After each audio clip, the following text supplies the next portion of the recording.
नजर दिन भर की खबरों में सबसे पहले डालती नजर आज के मुख्य समाचारों पर। ग्रामीणों के लिए नासूर बनी बरसाती पानी भराव की समस्या। गांव में मौत के बाद कंधों की बजाय ट्रैक्टर ट्रॉली पर ले जाने की थी। 1800 लीटर डीजल व 230 लीटर पेट्रोल जब्त। युद्ध के लिए युद्ध अभियान के तहत रसद विभाग की टीम की कार्रवाई। दर्जी का निगरान के हत्यारों को मिले फांसी की सजा। दर्जी समाज के नागरिकों ने राज्यपाल को भिजवाया मांग पत्र। फोर्ट स्कूल में किचन शेड का लोकार्पण। नवप्रवेशित बच्चों का किया स्वागत। खबर रहे होनहार विद्यार्थी बिल्कुल सम्मानित। अब खबरें विस्तार से। मेगा हाईवे पर ट्रक जीप की भिड़ंत में 17 जनों की मौत मामले में एडीजे द्वितीय श्याम कुमार व्यास ने जीप चालक तथा उसके मालिक को दोषी करार देते हुए सजा सुनाई, जबकि ट्रक चालक को बरी कर दिया गया। राज्य की ओर से पैरवी अपर लोकाभियोजक द्वितीय नरेंद्र कुमार ने की।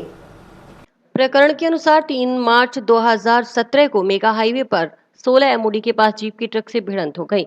हादसे में जीप सवार सभी 17 जनों की मौत हो गई। जीप चालक इमरान अली निवासी चकचार एल के लखोवाली घायल हुआ था। इस संबंध में टाउन थाना पुलिस ने जीप चालक व ट्रक चालक के खिलाफ लापरवाही से वाहन चलाकर दुर्घटना कारित करने का मामला दर्ज किया था। न्यायालय ने मामले की सुनवाई के बाद जीप चालक इमरान अली को आईपीसी की धारा 304 में दोषी करार देते हुए 10 साल कारावास तथा 20,000 रुपए जुर्माने की सजा सुनाई है। जुर्माना अदा नहीं करने पर उसको 6 माह का अतिरिक्त कारावास भुगतना होगा। इसके 3 माह कारावास व 2,000 रुपए जुर्माने की सजा सुनाई गई।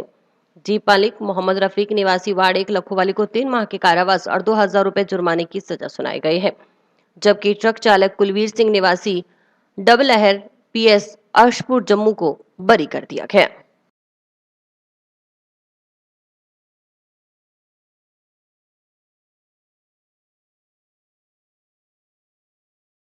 अपर जिला एवं सेशन न्यायाधीश संख्या 2 श्री श्याम कुमार जी व्यास द्वारा सरकार बनाम इमरान खान आदि प्रकरण में फैसला सुनाया गया, जिसमें दिनांक 3/3/2017 को मेगा हाईवे पर चक 16 एमडी के पास एक जीप व ट्रक के मध्य एक्सीडेंट हुआ था, जिसमें एफआईआर दर्ज होने के पश्चात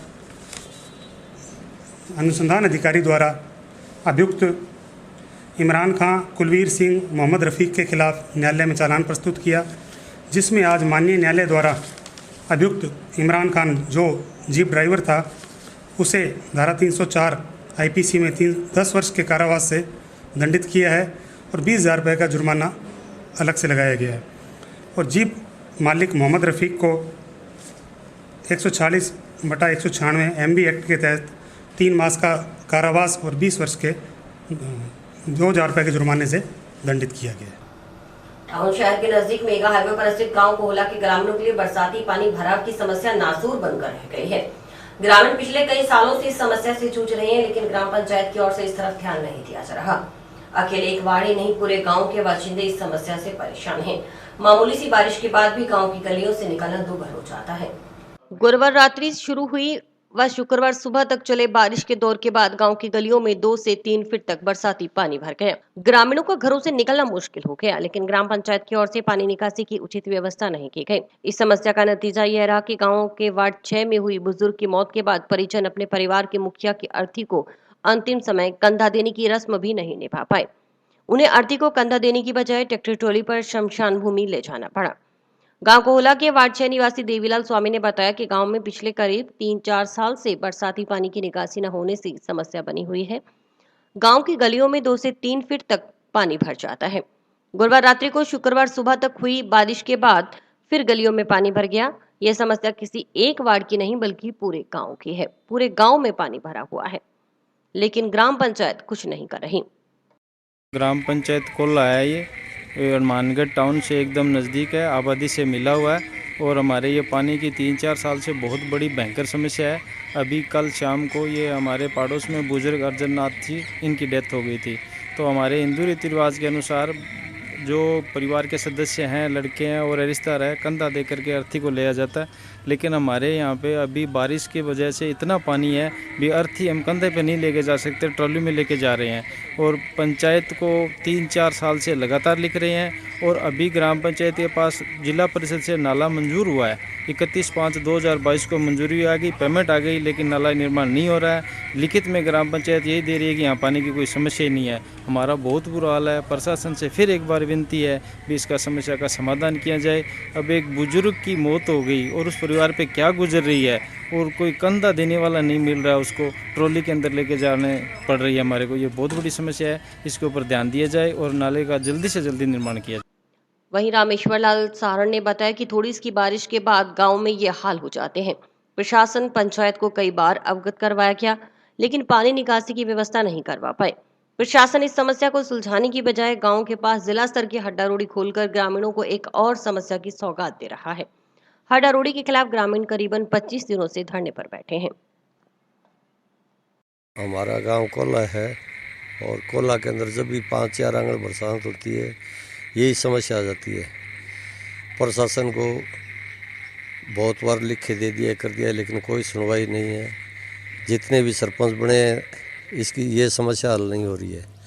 जो भी सरपंच आता है वो पहल पोत यही है भी पहल पोत इसका समाधान करेंगे, लेकिन आज तक तो हुआ नहीं है। और प्रशासन हमारे गांव के अंदर ये समस्या तो सुलझा नहीं रहा है, हड्डा रोडी की ओर कर दी है, उसके लिए और गांव को परेशान कर दिया है।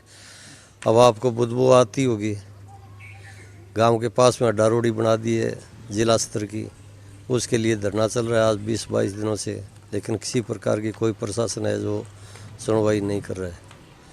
तो यही निवेदन है आपके माध्यम से कि प्रशासन है जो सचेत कुछ जागे, कुछ हमारे गांव की समस्या है वो समाधान करे, हड्डा रोडी है वो हटाए, इस तरह की ये समस्या है इसको सॉल्व करे। ट्राली में आप देख रहे हो किस तरह से कोई पैर अंदर चलने की जगह नहीं है। ट्राली में ले जाएंगे तो और काय पे ले जाएंगे, कंधे पे तो जा नहीं सकता है। हर तरह खड्डे पड़े हैं, चिकनी मिट्टी है, उसके अंदर कोई गिर जाएगा तो उसको और साथ में ले जाना पड़ेगा। चारों तरफ ये पानी है, 3-3, 4-4 फुट पानी है, कहाँ से कंधा देंगे। प्रशासन है, जिम्मेदार पंचायत है। टाउन के राजकीय उच्च माध्यमिक विद्यालय में शुक्रवार को किचन शेड लोकार्पण, नवप्रविष्ट बच्चों का स्वागत और अव्वल रहे विद्यार्थियों का सम्मान कार्यक्रम आयोजित किया गया। कार्यक्रम में मुख्य अतिथि मुख्य ब्लॉक शिक्षा अधिकारी सीमा भल्ला और विशिष्ट अतिथि अतिरिक्त मुख्य ब्लॉक शिक्षा अधिकारी रोहताश कड़वासरा, जिला शिक्षा अधिकारी अतिरिक्त रणवीर शर्मा थे। अध्यक्षता प्रधानाचार्य मंजू यादव ने की। इस दौरान सीबीईओ सीमा भल्ला ने रिबन काटकर किचन शेड का लोकार्पण किया। नवप्रवेशित बच्चों का अतिथियों की ओर से तिलक लगाकर और माल्यार्पण कर विद्यालय में स्वागत किया गया। विभिन्न संकायों में 90% से अधिक अंक हासिल करने वाले होनहार विद्यार्थियों को मुख्य अतिथि की ओर से सम्मानित किया गया। साथ ही एनीमिया से बचाव के लिए बच्चों को गुलाबी और नीली टैबलेट खिलाए गए। इस मौके पर प्रिंसिपल मंजू यादव ने बताया कि राजकीय उच्च माध्यमिक विद्यालय फोर्ट पहले कक्षा 9 से 12 तक का था। एकीकरण होने से पहले कक्षा 1 से 8वीं तक का परिसर अलग था। इस कारण पहले स्कूल में कभी मिड डे मील नहीं बना, लेकिन अब मर्ज होने के बाद पहली से 8वीं तक की कक्षाएं भी फोर्ट स्कूल परिसर में संचालित हो रही हैं। इन बच्चों का मिड डे मील तैयार करने के लिए स्कूल परिसर में किचन की व्यवस्था नहीं थी। विभाग की तरफ से स्कूल को किचन के लिए 90,000 रुपए का बजट प्राप्त हुआ और छुट्टियों में स्कूल परिसर में किचन शेड तैयार करवाया गया। शुक्रवार को किचन का शुभारंभ किया गया। इसके अलावा कला, विज्ञान, वाणिज्य, एग्रीकल्चर तथा कक्षा 10वीं की परीक्षा में अव्वल रहे होनहार विद्यार्थियों को सम्मानित किया गया। आज 2 तरह के प्रोग्राम रखे थे हमने स्कूल के अंदर। एक तो ये स्कूल पहले 9 से 12 चल रहा था, तो एकीकरण हुआ तो इसका परिसर पहली से 8वीं कक्षा का अलग था। तो इस स्कूल में मतलब कभी भी एमडीएम नहीं बना। तो अब डीमर्ज होने के पश्चात पहली से 8वीं कक्षाएं जो हैं वो इसी परिसर में संचालित हो रही हैं, तो उनके लिए किचन नहीं थी। तो विभाग से हमें किचन के लिए बजट मिला और हमने छुट्टियों में वो किचन शेड तैयार करवा लिया। तो माँ अन्नपूर्णा की कृपा रहे बच्चों पर, विद्यालय पर, तो इसके लिए हम आज इसका शुभारंभ कर रहे हैं किचन शेड का। और इसके लिए हमने सीबीओ मैडम सीमा भल्ला को बुलवाया और उन्होंने इसका शुभारंभ किया। और इसके साथ ही हमने जो अलग अलग फैकल्टीज़, कला में, विज्ञान में, वाणिज्य में, एग्रीकल्चर में 10th क्लास में जो हमारे मेरिटोरियस बच्चे थे उनको सम्मानित करने का भी प्रोग्राम रखा था। तो सीबीओ मैडम के द्वारा उनका सम्मान भी किया गया और बच्चों को प्रेरणा दी गई, उनका उत्साहवर्धन किया। राजकीय उच्च माध्यमिक विद्यालय हनुमानगढ़ टाउन में नव प्रवेशित जो बच्चे हैं उनको आज सम्मान स्वरूप जो है उनको यहाँ प्रवेश दिया गया है, उनका तिलक और माल्यार्पण करके। और इसी के साथ जो बच्चे इस विद्यालय में जो टॉपर बच्चे हैं वो 90% वाले बच्चे प्रत्येक संकाय में कला, विज्ञान, वाणिज्य और 10वीं क्लास में उन बच्चों को भी तिलक लगाकर जो है सम्मानित किया गया है। और इसके अलावा आज जो है श्रीमान जिला कलेक्टर के निर्देशानुसार जो बच्चे हैं उनको पिंक और जो नीली गोलियां हैं वो दे करके उनको जो है वो दी गई है, ताकि जो एनीमिया के प्रति हमारी जागरूकता जो है बढ़े और बच्चों को जो है वो इसके लिए लाभान्वित हो, इनको जागरूक किया जाए। राज्य सरकार की मंशानुसार और कलेक्टर के निर्देशानुसार चलाए जा रहे शुद्ध के लिए युद्ध अभियान के तहत रसद विभाग की टीम ने शुक्रवार को जिले में कई जगह आवश्यक वस्तु अधिनियम 1955 के तहत कार्रवाई की। भादरा, नोहर, टिब्बी, पीलीबंगा व संग्रिय क्षेत्र में की गई इस कार्रवाई के दौरान टीम की ओर से कुल 1800 लीटर डीजल व 230 लीटर पेट्रोल जब्त किया गया। जानकारी के अनुसार जिला रसद अधिकारी राकेश कुमार न्योल के नेतृत्व में विभाग की टीम ने शुक्रवार को भादरा तहसील के गांव डुंगराना व उत्तरादाबाद स्थित पेट्रोल पंप का निरीक्षण किया। उत्तरादाबाद स्थित मां काली फिलिंग स्टेशन पर अनाधिकृत रूप से नोजल मशीन लगाकर डीजल पेट्रोल का विक्रय पाए जाने पर 150 लीटर डीजल जब्त कर नोजल मशीन को सीज कर दिया गया। इसके बाद टीम ने टीबी के मुख्य बाजार में डीजल भंडारण पर दुकान सीज की। साथ ही दीपक की दुकान से 100 लीटर डीजल, 40 लीटर पेट्रोल भी जब्त किया। टीम ने पीलीबंगा में भी कार्रवाई करते हुए गुरचरण की दुकान से 800 लीटर डीजल और 140 लीटर पेट्रोल व राहुल की दुकान से 300 लीटर डीजल जब्त किया।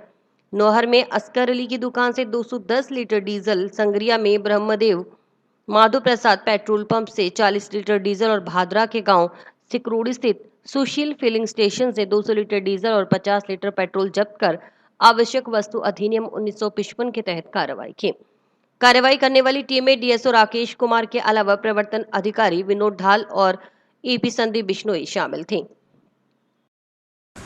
राज्य सरकार द्वारा 10 जून से चलाए जा रहे खाद्य शुद्ध के लिए युद्ध अभियान के अंतर्गत हमें जो टारगेट मिले हैं सभी पेट्रोल पंप चेक करने के और अवैध रूप से जो डीजल पेट्रोल की बिक्री है उसकी रोकथाम के तहत 10 जून से आज तक हमने जो कार्रवाई की है। प्रवर्तन अधिकारी विनोद ढाल ने बताया कि राज्य सरकार की ओर से 10 जून से चलाए जा रहे शुद्ध के लिए युद्ध अभियान के अंतर्गत विभाग को सभी पेट्रोल पंपों की जांच करने और अवैध रूप से डीजल पेट्रोल की बिक्री की रोकथाम का लक्ष्य मिला है। जिले में कुल 118 पेट्रोल पंप है। अभियान के तहत 10 जून से अब तक रसद विभाग की ओर से कुल 40 पंपों का निरीक्षण कर लिया गया है। इनमें करीब 10 पेट्रोल पंपों पर छुटपुट कमियां पाई गई। इनमें कोई माप संबंधी तो कोई मूलभूत सुविधाओं संबंधी है। उसके अलावा पेट्रोल पंप मालिकों को निर्देशित किया गया है ताकि उपभोक्ताओं को सही मात्रा और गुणवत्ता के साथ पेट्रोलियम पदार्थ मिले।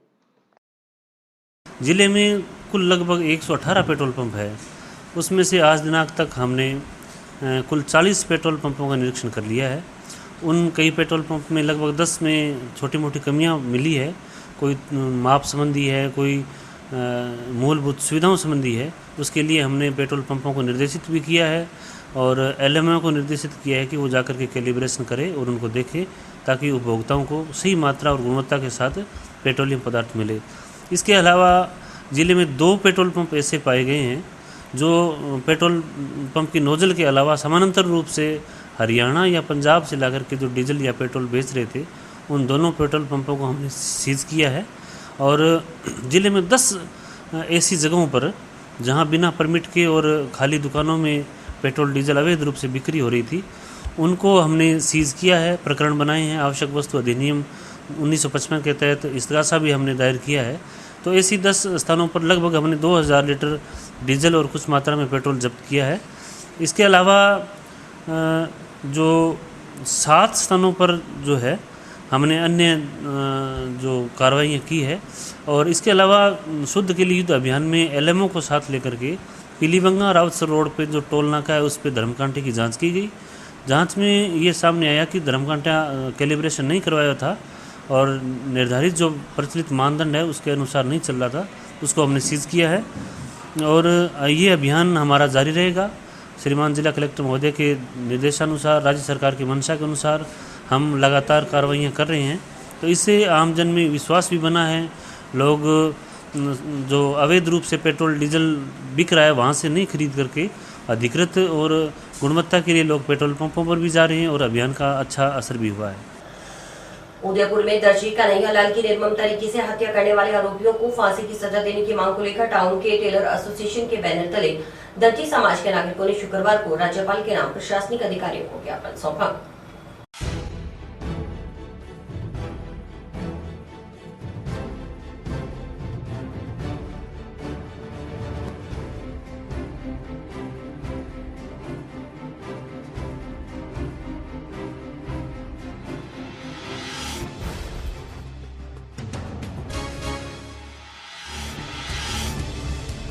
तो भी ये घटना हुई है, ये बहुत निंदनीय घटना है।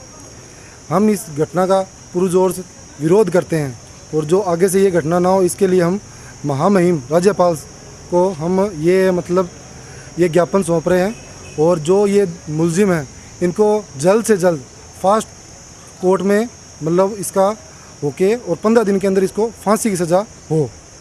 ये जो हमारे हनुमानगढ़ जंक्शन की टेलर यूनियन की जो एसोसिएशन बनी हुई है, इससे हम सभी भाई मिलके इसका कलेक्टर साहब को इनको ज्ञापन दिया है। बहुत दुखद घटना हुई है, हमारे को बहुत दुख लगा क्योंकि टेलर समाज में जो ऐसा घटना हुई है गलत है और जिन लोगों ने ऐसा किया है उनको सख्त से सख्त सजा होनी चाहिए और फांसी सजा होनी चाहिए। और अभी वक्त है ब्रेक का।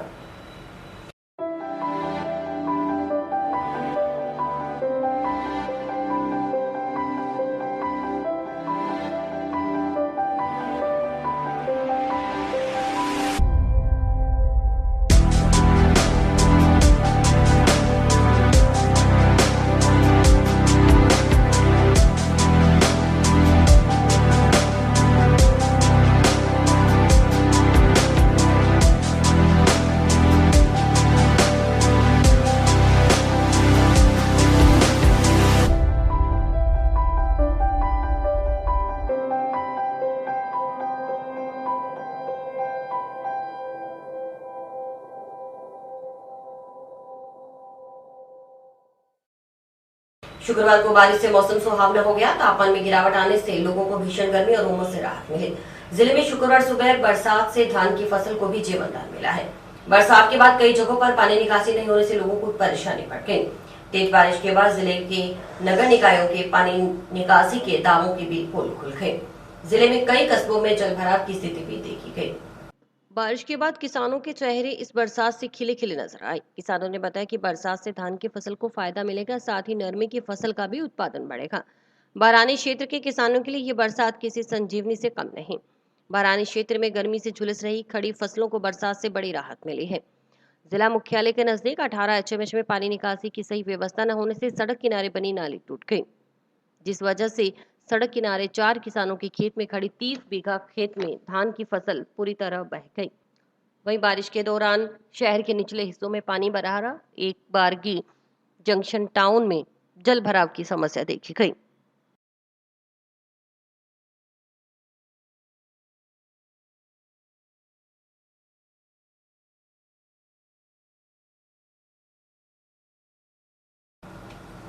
भारतीय स्टेट बैंक की 67वें स्थापना दिवस के उपलक्ष्य में शुक्रवार को क्षेत्रीय व्यवसाय कार्यालय 6 की ओर से जंक्शन सिविल लाइन में चिल्ड्रन पार्क में पौधरोपण कार्यक्रम का आयोजन किया गया। पौधरोपण अभियान की शुरुआत मुख्य अतिथि सहायक महाप्रबंधक बच्चन सिंह मीना, विशिष्ट अतिथि मुख्य प्रबंधक दिलीप कुमार सैनी व मुख्य प्रबंधक मुकेश कुमार, अनिल कुमार, कृष्ण बेवाल, प्रबंधक राकेश कुमार चौधरी व श्यामलाल रोहतगी द्वारा पौधरोपण की गई।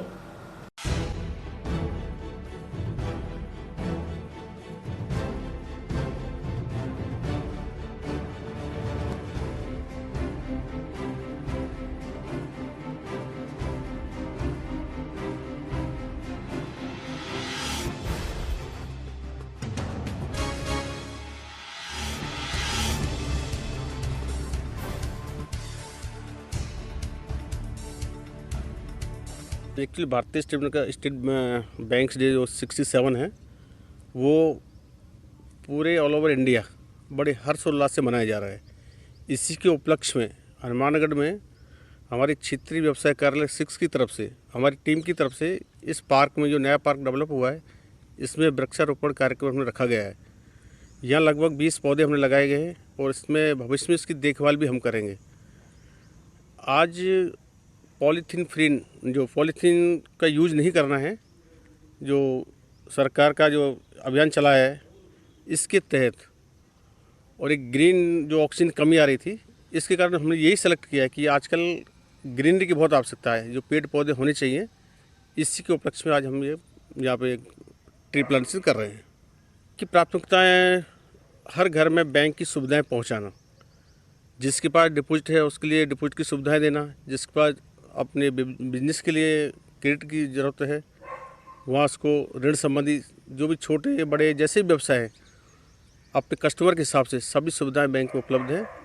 और डोर टू डोर पहुंचाने के लिए हम ये तरह तरह के प्रोग्राम करते रहते हैं। उनको पेपर के माध्यम से, एक कोई रिक्शा, ऑटो रिक्शा के माध्यम से, हम हर गांव हर छोटे गांव में हम इसकी बैंकिंग का जो फाइनेंशियल लिटरेसी है इसको हर बच्चे तक हम पहुंचा रहे हैं।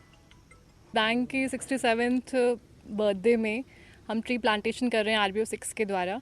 एंड ट्री प्लांटेशन वैसे भी ज़रूरी है एनवायरनमेंट का बैलेंस मेंटेन करने के लिए, ऑक्सीजन लेवल मेंटेन करने के लिए। फील करते हैं और भी डिपार्टमेंट से और भी जनता से कि सब लोग इसका ट्री प्लांटेशन ज़्यादा से ज़्यादा करवाएं और इनकी रखवाली भी करें। नियरेस्ट जो भी रहते हैं, ऐसा नहीं कि बैंक वाले इसकी आगे रखवाली करें, वो तो पॉसिबल नहीं है, बट नियरेस्ट जो भी रहते हैं वो लोग रखवाली इसकी कर सकते हैं। आरटी के तहत प्रवेशित विद्यार्थी से फीस मांगने में धक्का देकर स्कूल से निकालने का आरोप लगाते हुए रावसन निवासी एक बुजुर्ग अपने पुत्र के साथ कलेक्ट्रेट पहुंचा और विद्यालय प्रबंधक के खिलाफ कार्रवाई करने की मांग की। बुजुर्ग ने इस संबंध में कलेक्टर के नाम अतिरिक्त जिला कलेक्टर प्रतिभा देवटिया को ज्ञापन भी सौंपा।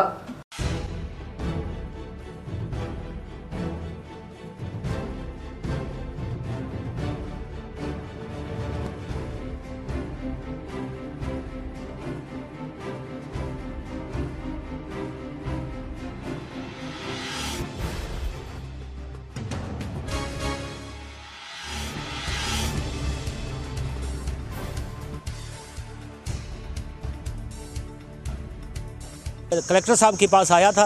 ये एक मास्टर है राउसर के अंदर, जी तहसील राउसर है, उसमें डीडी किड्स स्कूल है इंग्लिश मीडियम, वार्ड नंबर 9 के अंदर है। तो इस बच्चे में RTI बच्चा है ये, इस बच्चे को मतलब एक मास्टर है बोलो वो फीस लेता है। RTI के अंदर कोई फीस नहीं लेनी चाहिए, क्यों RTI इसलिए मतलब 20 दिन पहले इस बच्चे को इसी जवाड़ी पर 3-4 थप्पड़ मारे थे। तो इस बच्चे को 10 दिन तक मतलब बुखार चढ़ी और दर्द रहा। वो चलो गया, मैं कोई बच्चे को कह दिया मैंने, बच्चा बेटा नहीं जाना आप, तो वो नहीं गया। तो आज मैंने मतलब आज जाते ही स्कूल के अंदर 1 महीने से स्कूल गया, छुट्टियों में जाते ही बच्चे को ऑफिस में बुला करके इसको धक्का मार के बाहर निकाल गया, फीस ला अन्यथा घर पर जा। तो बच्चा बारिश में घूमता हुआ घर चला गया, वहाँ पर रोते हुए घर चला गया और कह दादू जी मास्टर ने मेरे निकाल दिया है। तो ये रास्ते के अंदर पड़ता गिरता, बरसात बड़ी भयंकर थी आज, तो बच्चे को बाहर निकाल दिया सर। मतलब बड़ा भारी दुख है मेरे को कि वो मास्टर मेरे से अन्याय कर रहा है इस बच्चे से, ऐसा नहीं करना चाहिए। इसलिए मैंने यहाँ पर कलेक्टर साहब के आकर के ये एप्लीकेशन दी है, इसकी मेरी सुनवाई की जाए। और इसी के साथ समाचार समाप्त हुए। रोजाना देखते रहिए समाचार। नमस्कार।